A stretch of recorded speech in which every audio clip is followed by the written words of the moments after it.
This video contains news and analysis related to a recent terror attack in Kashmir. The content may include sensitive visuals and discussions that could be distressing to some viewers.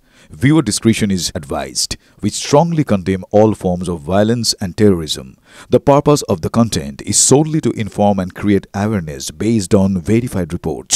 Top quality और consistent performance के लिए सिर्फ silver pump नाम याद रखना। ভারতের প্রত্যাঘাতের প্রহর গুনছে পাকিস্তান। দিল্লির অ্যাকশনে ইসলামাবাদে ত্রাহি ত্রাহি রব। কেন্দ্রীয় প্রতিরক্ষা কমিটির বৈঠক ডেকেছেন পাক প্রধানমন্ত্রী। তিন বাহিনীর প্রধানের সঙ্গে বৈঠকে পাক সেনা প্রধান যে কোনো পরিস্থিতির জন্য প্রস্তুত থাকার নির্দেশ। সীমান্তে বাড়তি সেনা মোতায়েন করেছে পাকিস্তান। সীমান্তে দেওয়া হয়েছে দুদিনের ফায়ারিং অ্যালার্ট। পাক সেনাকর্তাদের ছুটি বাতিল। হাই অ্যালার্টে রাখা হয়েছে পাক বায়ুসেনাকেও। সীমান্তবর্তী এয়ারবেসে বাড়ানো হয়েছে পাক যুদ্ধ বিমানের সংখ্যা। আরব সাগরে পাক নৌবাহিনীর মহড়ার মেয়াদ বৃদ্ধি করা হয়েছে। আমরা কথা বলেছিলাম প্রাক্তন এনএসজি কর্তা দীপাঞ্জন চক্রবর্তীর সঙ্গে। কি বললেন তিনি শোনাবো।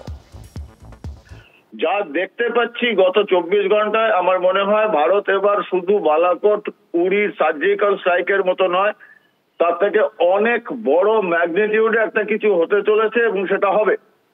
ইন্ডাস ট্রিটিও ক্যান্সেল করেছে, আপনারা দেখছেন। এবং আমি আজকে একটা ভিডিও পেলাম, লস্করে তৈবার যে second in command, say literally দেখছি সে কান্নাকাটি করছে বিশ্বের জনগণের জন্য কাছে এবং সারা পৃথিবীর মুসলিমদের কাছে। ওই সেই পুরনো কথা যে ইসলাম খতরে পে হ্যায়। ও বলছে যে আমরা কিছু করিনি এবং ভারত কিন্তু আমাদের উপর আক্রমণ করবে। So they are very sure now কে কি আসতে চলেছে। আমরাও অপেক্ষায় দিন গুনছি। সারা ভারতবর্ষে 140 কোটি মানুষ সেই দিনটার জন্য অপেক্ষা করে রয়েছে, কবে আমরা বদলা নেব।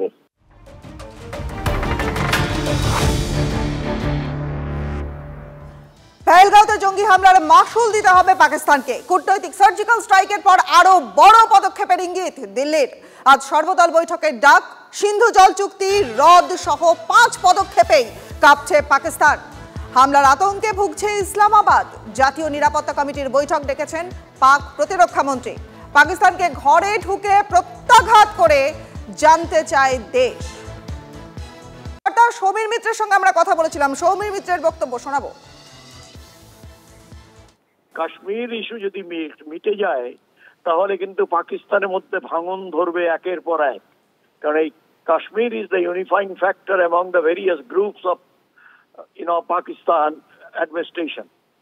এখন যেটা সবচেয়ে আমাদের এই সময় যেগুলো করণীয় সেগুলো হচ্ছে যে আমাদের প্রস্তুতি যেন এমন হয় যে কোনোভাবে কোনো কিছু যেন প্রত্যাঘাত না আসে। আমাদের এমন ভাবে অ্যাকশন নিতে হবে যে ভবিষ্যতে পাকিস্তান যেন মাথা উঁচু করে আমাদের চোখের দিকে তাকাতে না পারে সেই পর্যন্ত।